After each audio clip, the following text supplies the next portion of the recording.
like entertaining black minstrel, kind of gregarious and jokey and like kind of Negro comic relief, and that's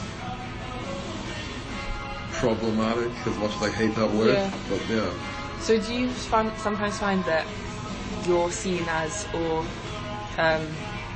comedy that isn't white is seen as a kind of like add-on to white comedies? Oh God! I came to Cambridge specifically to be a comedian. And I knew about the footlights since I was about 12, and I got here. And actually, what happened is, first week I auditioned for a smoker, and I got confused with another black guy.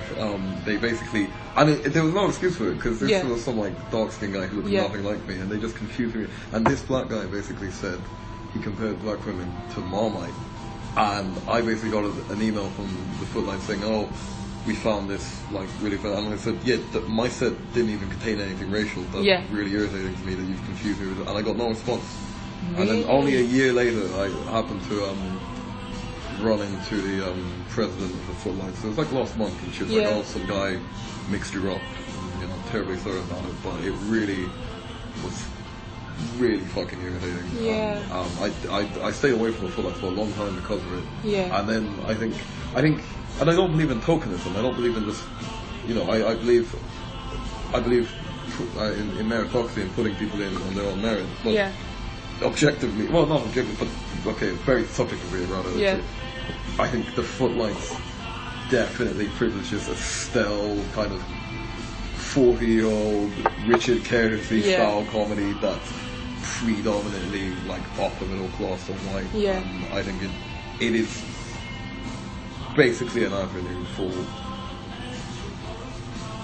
kind of very status quo kind of like white comedy, like British kind of PG Woodhousey kind of stuff, and it's like, you know, just call it what it is. If that's what it is, then fine, but don't have a pretense about it. Yeah, I agree with that. And did you have any other kind of experiences like that with Lady C or with the kind of drama scene of feeling like you're being treated differently because you're mixed race or because you're black? Yeah, but then you get this kind of weird thing, and you think, how complicit in it am I? As in, how much do I kind of prop? There's a great Dave Chappelle, when he quit his sketch show, he said he quit it because some guy was laughing at something he was doing, and he said for the first time he felt they were laughing at him rather than with him. Yeah. And I suppose I've had a few moments like that. But what kind of moments have those been? What kind of things were you saying? It was weird. I shouldn't have been offended by it really, because he's a very good friend of mine, but it just, for some reason, it stung me. But he said, I do English, and I'm a big fan of kind of, I also love writing, and my friend said, "You can't be the next Oscar Wilde because you're black." And the way he said it was really like, and I know he was joking, but the way he said it was so pointed, and for some reason it just really, like, I don't know why, it was kind of arbitrary, and but it just, for some reason it stung me. I don't know why, but it did. Yeah. The fact that Morris is playing right now isn't helping. Yeah. And did you say anything to that person? Yeah. No, we're very good friends. I wouldn't. I'm a huge hater of political correctness. I find it stultifying, and I find it a bit. I don't like the idea of tiptoeing around what you say and don't say. But I suppose there are just. I suppose you can't control how you feel about certain things. Yeah.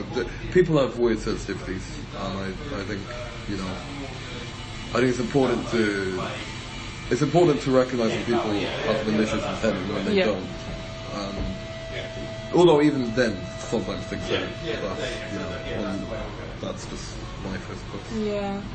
Yeah, sometimes even when people say things with good intent, they can still be painful. Of course, and I'm sure you and I have done it ourselves. Yeah.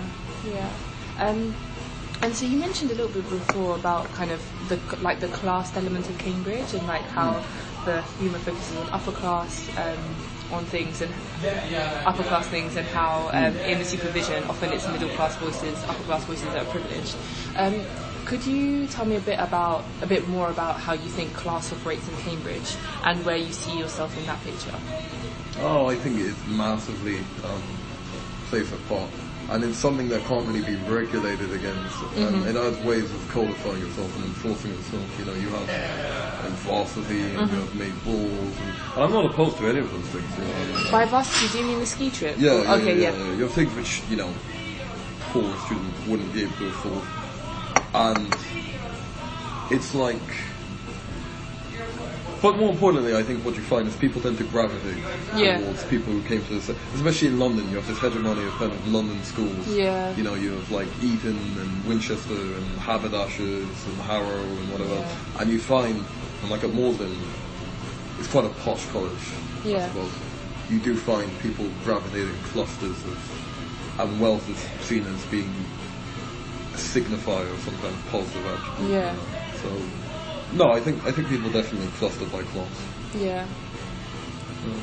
And are there any other ways in which you see kind of class exclusion operating?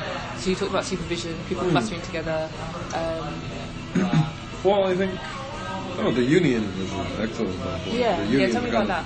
Well, I mean, the membership fee is exorbitantly high. And so obviously anyone who pays is going to be decently well off. Yeah. And it kind of, especially considering it's the political, institute here at Cambridge, it does create a situation where you have people networking. Yeah. And then you even have the differences in colleges, obviously. You know, you have like St. John's, you have an inordinate amount of I think there's definitely a consciousness of it in Cambridge. Yeah. I don't think anybody could honestly say that there isn't. And I think it's just societies that people gravitate towards, even subjects that people go towards. Yeah. You know, engineers who tend to be international and more working class. And, you know, people who do, say, classics will tend to be better off. And that's inevitable, you know. Yeah. But, you know, I think that study just came out that said the top 8 schools are something like 42% of the undergrads here at Cambridge. Yeah, and send as much as I think 3,000 state schools or something. Yeah, and that's obviously, you know, I don't believe in any way you could argue that these people are. You can't really argue it's a meritocracy when these people. There would be such a lot of people who actually did get the same A-level results and didn't get in. You have to ask why that is. Is it because they're less poised? Is it because they've been kind of coached to get in? Yeah. And also when you think about the amount of people who don't even apply and who do get the same A-levels because they think that Cambridge isn't a place for them as well. And how there's almost like a self-selecting process. So you say like people kind of cluster together in their choice of unis. I have an excellent story. This is I was attacked in McDonald's last year. Really? Yeah, no, this guy called me a nigger and then the other one called me a slave. Oh my gosh. And I had a black eye and I ran into a friend of mine, private school kid. Also, I won't say which one, but a big dog was there. He basically said, oh, well, you know, you shouldn't have gone to McDonald's, you should have gone to the Ivy. Things like that don't happen in the Ivy. Wow. And I think that was the thing that, I think that really emboldened me to like, I think that was the moment I was like, alright, there's no level playing field, and it's not, this idea that you come to Cambridge and everything is like C-terrace paradise and everything is just equal is complete bullshit, really. Yeah. And again, did you respond to him when you said that? When you said I that was just in the, well, he was with a girl I quite fancy at the time. Yeah. So I restrained my anger, but I mentioned it to him later and he apologized. I don't think he's a lovely guy. But I think that's a genuine case of obliviousness. He was horrified that he said it. He didn't remember saying it, and he was completely sober when he said it. But it was a flippant comment, but again, flippancy, you know.